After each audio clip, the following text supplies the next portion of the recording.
Cette chronique Ressources humaines est une présentation de Pratique, firme de services conseils en gestion des ressources humaines et en santé et sécurité au travail, vous offrant une gamme complète de services en gestion des ressources humaines, en santé et sécurité, en formation et coaching, ainsi qu'en développement de compétences pour gestionnaires et superviseurs. Certainement, Caroline Ouellette de chez Pratique en studio. Bon matin, Caroline. Bon matin, Sylvain. Tu vas bien? Oui, aujourd'hui, je suis habillée en mou. Ben fait que ouais, c'est j'aime sûr ça. qu'on va bien dans ce temps-là. Ben, c'est le temps des vacances. Ça s'en Oui. vient, là. Ouais. C'est planifié pour tout le monde. Moi, c'est très, très bientôt. Oui, c'est quand, toi?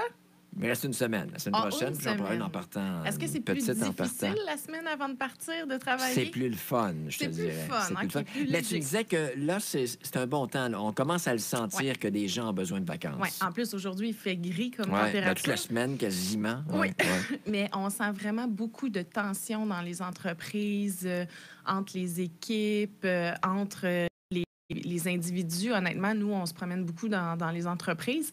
Puis, on le sent que les gens sont fatigués. Ça fait 2 longues années qu'ils sont poussés dans la surcharge, dans l'adaptation, le changement, le défi. Donc, on sent que la charge mentale a été accumulée pendant ces 2 années-là. Ça n'a pas Le- été des années habituelles. Non, non. Puis le cerveau, le corps ont été super stimulés dans tous ces changements-là. Puis là, on s'approche d'un retour à la réalité et il y a moins de restrictions, il y a plus de réouverture. Les gens ont comme un espèce de relâchement de toutes ces 2 années-là où ils étaient un peu sur le pilote automatique. Ouais. Donc, on sent vraiment une fatigue qui commence à s'installer auprès des gens qui ont tenu ça à bout, ce rythme-là, sans nécessairement comprendre tout ce qui se passait non plus.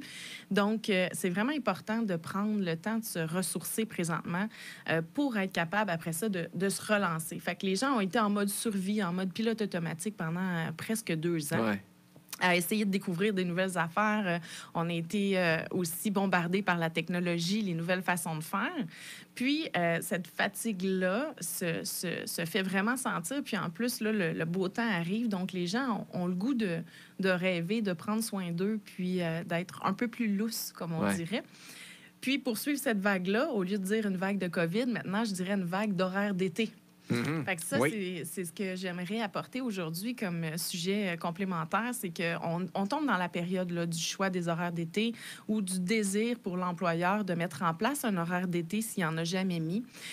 Souvent, ça veut dire finir plus tôt le vendredi. Oui, ça genre, peut être finir plus tôt le vendredi. Ça pourrait être de diminuer le nombre d'heures par semaine. Ça peut être de donner la possibilité entre le lundi et le vendredi. Comme ça, on continue les opérations, mais on sépare l'équipe en 2. Il y a moyen de faire plusieurs choses différentes. Ça peut être alléger aussi la charge de travail. Mais cette flexibilité d'horaire-là est vraiment importante pour qu'ils puissent se reposer, prendre soin d'eux, retrouver un certain équilibre aussi, mais surtout la motivation, puis la productivité quand ils sont là. D'un simple point de vue mathématique, tu peux regarder ça du côté du boss et dire c'est un manque de productivité. Par contre, je pense qu'à moyen terme, à long terme, d'avoir une équipe reposée, comme tu le disais, motivée, ça fait une différence aussi. Parce qu'en fait, tu sais, on pourrait penser que c'est un manque de productivité, mais les gens, sur 40 heures semaine, il y a souvent un 3, 4, 5 heures où ils vont être plus ou moins productifs, où les tâches vont prendre plus de temps à faire. Fait que finalement, les obliger à être là 40 heures semaine, c'est pas nécessairement productif ni pour l'employeur ni pour l'employé. Et si on va vers, exemple, un 35 heures, un 32 heures sur 4 jours, ou peu importe la formule qu'on offre, bien, l'employé, quand il est là, il est pleinement là. Et là, on commence à revoir certaines vagues de présentéisme. Ça veut dire qu'on est là physiquement, mais pas toutes là. Fait que dans ce temps-là, on travaille pas aussi bien, c'est moins efficace. De notre côté, chez nous, chez Pratique, dans le fond, moi, c'est à l'année longue, ce fonctionnement-là. Tu sais, j'embauche plus vraiment d'employés à 40 heures semaine parce que pour ma propre expérience, je sais que le 40 heures, on le fait pas. Donc, je les embauche en leur disant, ben combien d'heures tu veux travailler, sur combien de jours semaine, puis régulièrement dans l'année, ils peuvent changer ce choix-là. Et ça leur permet de se respecter. Tu sais, j'ai un exemple la semaine passée, j'en ai une qui avait besoin de se ressourcer. Elle a commencé plus tard, elle est allée prendre un café sur le bord de l'eau, mais quand elle est rentrée travailler, elle était souriante, elle était reconnaissante d'avoir eu ce moment-là, puis elle était pleinement là. Tu m'en donnes, je t'en donne. Exact. Puis, tu sais, c'est la confiance aussi là-dedans. Puis, même si on est en une usine ou dans un mode de fabrication, on est quand même capable d'implanter ce type d'horaire-là, puis d'amener une certaine flexibilité. Et même les syndicats commencent à s'ouvrir à ça parce qu'ils se rendent compte, eux aussi, que c'est difficile de recruter dans un contexte où on n'est pas flexible. Puis, je te dirais que c'est plus juste quelques employeurs qui doivent s'ouvrir à ça, mais une grande majorité. Ouais. Parce que ça va être difficile de recruter si on n'a pas cette flexibilité-là, puis cette ouverture-là, de se donner du lousse pendant la période d'été où les gens ont vraiment besoin de prendre soin d'eux puis de se ressourcer. Mais après ça, en septembre, octobre, novembre, bien là, ça recommence, puis ils sont pleins d'énergie, puis ils sont prêts à relever les nouveaux défis qu'on va avoir mis en place pour eux. Pour un patron qui voudrait mettre une nouvelle méthode de travail comme ça au travail, c'est possible de rencontrer des gens de chez vous? Vous pouvez conseiller? Oui, clairement. Ouais.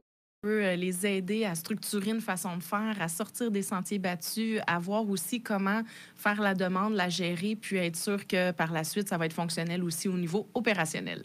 Génial. Ta dernière de la saison, je pense que c'est dans 2 semaines. Je serai en exactement. Vacances. Je t'écoute. Donc, on se manque la dernière. Ça a été un plaisir, vraiment, encore une fois. Oui. Puis on va poursuivre ça la saison prochaine. Oui, bien, merci beaucoup. Bon week-end au chalet. Oui, puis j'inviterai peut-être les gens encore, comme vous l'avez dit, au Berthier-Brou le 4 juin.